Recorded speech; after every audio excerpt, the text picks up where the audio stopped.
எங்க இல்லத்துல தற்காலிகமா 1 மாசத்துக்கு 3 மாசத்துக்கு 6 மாசத்துக்கு தங்கி அவங்களுக்கு வந்து பல்வேறு பிரச்சனைகள்ல வருவாங்க.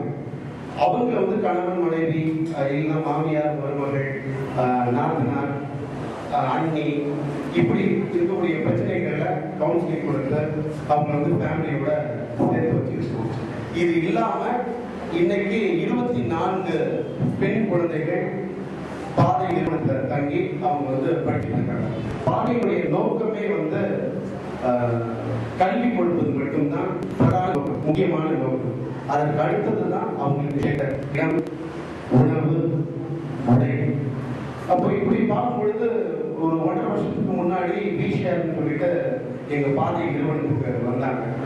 வரும்பொழுது பார்த்தீங்கன்னா அப்போ எங்ககிட்ட வந்து B Com, BA public administration, physiotherapy DPT 2 பேர் பிகாம் படிச்சுட்டு இருந்தாங்க. அப்ப 4 பேர் வந்து கல்லூரியில படிச்சுட்டு இருக்கும் பொழுது அவங்களுக்கு நாங்க எப்படி இதை தொடங்கணும் அப்படின்னா வந்து வெறும் ஒரு 10வது படிக்கக்கூடிய பெண் குழந்தைகளுக்கு மட்டும் இதே மாதிரி விஷயம் மாதிரி தான் நாங்க படிச்சுட்டு இருக்கும் பொழுது படிச்சு முடிச்சுட்டு ஒரு ஆர்வ வளர்ல இதை நாங்க ஸ்டார்ட் பண்ணி பாதை.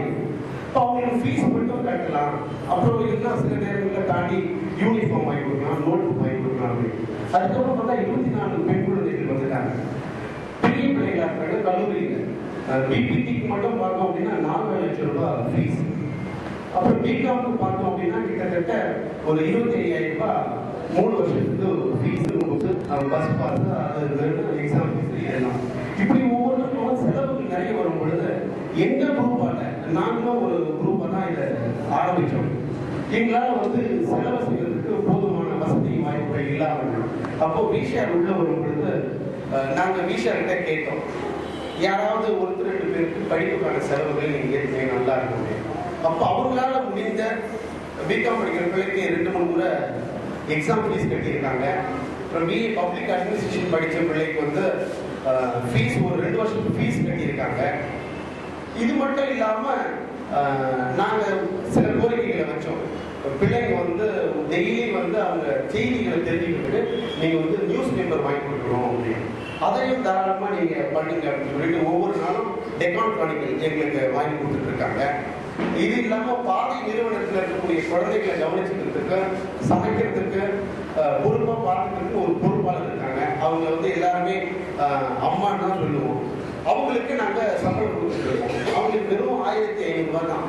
24 குழந்தைகளை காலையில் 4 மணிக்கு எழுந்திரிச்சு அவங்க சமைச்சு சாப்பாடு கட்டி ஸ்கூலுக்கு அனுப்பணும், மதியானம் சமைக்கணும், ராத்திரி சமைக்கணும், சின்ன குழந்தைங்களை குளிக்க வைக்கணும், ட்ரெஸ் பண்ணி அனுப்பணும், இடத்த பராமரிக்கணும். இதுக்கு வெறும் 1,500 தான் கொடுத்துருக்கணும். அப்போ விஷாலிட்ட சொன்னேன், நீங்க வந்து இதனோட சேர்ந்து அவங்களுக்கு சம்பளம் அதிகப்படுத்தி கொடுத்தீங்கன்னா நாங்கள் சந்தோஷப்படுவோம் அப்படின்னு. அப்போ உடனே வந்து கிட்டத்தட்ட ஒரு 8 மாசமா அவங்களுக்கு 500 ரூபாய் கூடுதலா நாங்க சம்பளம் தரோம், நீங்க கொடுக்குற 1,500 ரூபாயோட சேர்த்து 2,000 ரூபாய் கொடுங்க. ஸோ இதை தொடர்ந்து அவங்க செஞ்சுட்டு இருக்காங்க. இது இல்லாம ஒவ்வொரு வாரமும் ஞாயிற்றுக்கிழமைகள்ல காலையில எல்லா 24 குழந்தைகளுக்கும் ஒவ்வொரு ஞாயிற்றுக்கிழமை காலையில டிஃபன் பிரேக்ஃபாஸ்ட், இட்லி இருக்கும், பொங்கல் இருக்கும், தோசை இருக்கும், பூரி இருக்கும்.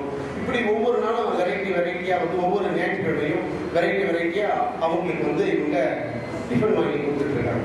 இதுதான் அவங்களுடைய பட்டியல். எங்களுக்கு அவங்க செய்துட்டு இருக்கக்கூடிய உதவிகள். இந்த உதவிகள் சொல்றதுக்கு எனக்கு வாய்ப்பு கொடுத்த விஷாலுக்கு நன்றி தெரிவித்துவதோடு ஒரு சின்ன வேண்டுகோளையும் விஷாலுக்கு நான் வைக்க ஆசைப்படுறேன்.